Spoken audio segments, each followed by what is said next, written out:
Είμαστε στην κοιλάδα του Κοκόρα με τους πιο ψηλούς φοίνικες, κυροφοίνικες, φοίνικες χεριού, Palmas de Cerro, που υπάρχουν γενικά, όχι μόνο στην κεντροδυτική Κολομβία, αλλά είμαστε ακόμα στην αρχή, Πάμε να δούμε ολόκληρο δάσος από αυτούς.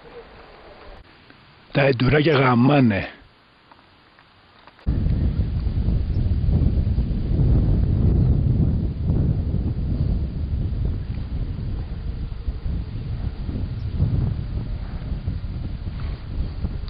Είμαστε στα βουνά, παιδιά, 2.100 μέτρα.